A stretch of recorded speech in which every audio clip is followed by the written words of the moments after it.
Today we are going to study what is diffusion and the factors that affect the rate of diffusion. तो हम सबसे पहले start करेंगे diffusion की definition से.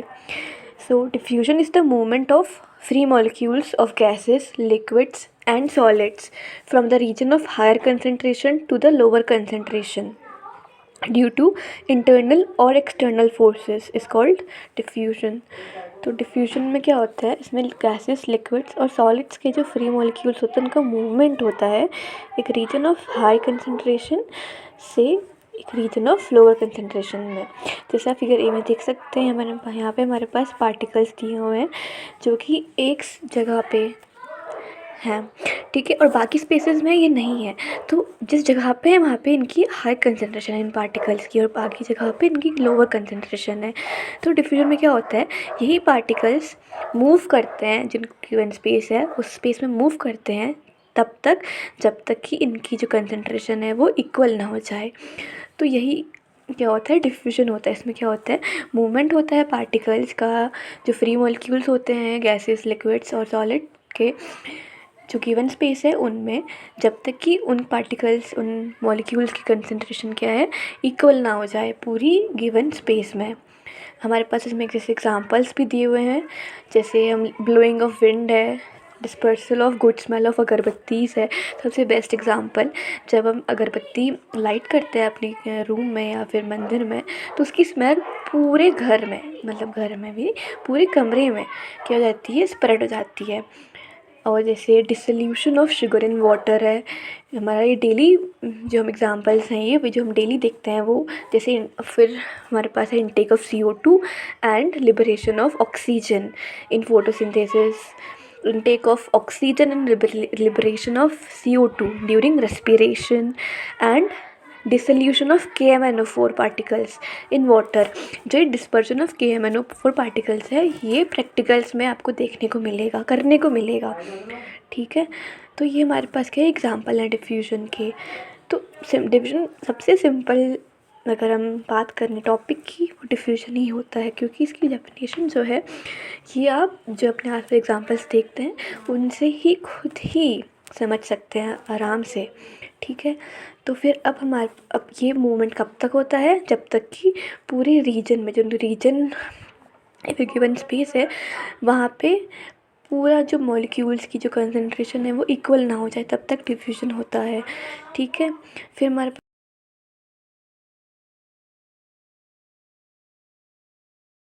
अब जो मूवमेंट होता है ना मॉलिक्यूल्स का, depends upon their internal kinetic energy, और हायर कंसंट्रेशन में काइनेटिक एनर्जी जो होती है वो ज़्यादा होती है, इसीलिए मॉलिक्यूल्स हाई कंसंट्रेशन में ज़्यादा फास्ट मूवमेंट शो करते हैं.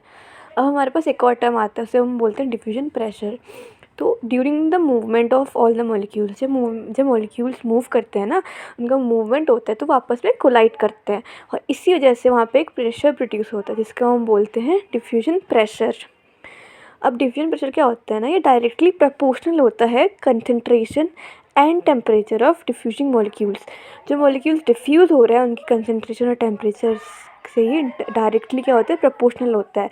इसका मतलब अगर हम टेम्परेचर और कंसंट्रेशन ज़्यादा करेंगे या ज़्यादा होगी तो वहाँ पे क्या होगा, उनका डिफ्यूजन प्रेशर भी ज़्यादा होगा, ठीक है. तो इससे हम क्या कंक्लूड करते हैं कि diffusion pressure is directly proportional to the concentration of molecules and temperature.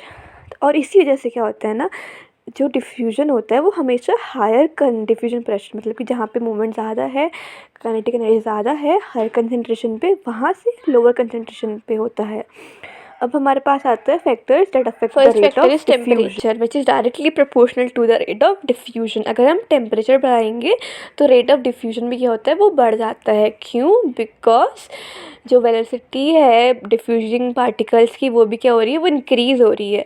Second हमारे पास है concentration of medium which is inversely proportional to the rate of diffusion. अगर हम कंसंट्रेशन बढ़ाएंगे मीडियम का तो क्या होगा, डिफ्यूजन जो हो जाता है वो डिक्रीज़ हो जाता है, ठीक है, रिड्यूस हो जाता है. फिर हमारे पास आता है size and mass of diffusing particles. Third, अगर हम जितना छोटा साइज़ और मास होगा ना डिफ्यूजिंग पार्टिकल्स का, उतना जल्दी क्या होगा, डिफ्यूजन रेट होगा.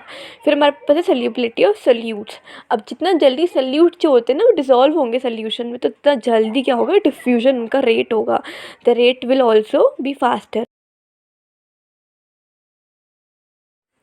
Next is diffusion pressure gradient, DPG.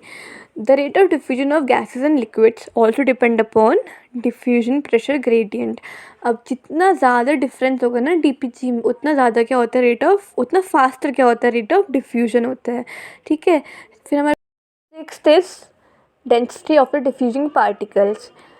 The rate of diffusion of gas is related with the density of diffusing particles. According to Gram's law of diffusion, the rate of diffusion of any gas particle is inversely proportional to the square root of its density. ठीक है. तो कोई भी किसी भी gas particle का जो rate of diffusion है is inversely proportional to the square root of its density according to Graham's law of diffusion. तो इसका मतलब the gases which have higher densities will show slower rate of diffusion, whereas जिन gases के पास lower densities होती हैं they show faster rate of diffusion. ठीक है. So these were the 6 factors that affect the rate of diffusion. I really hope कि आपको समझ में आया and thank you for watching.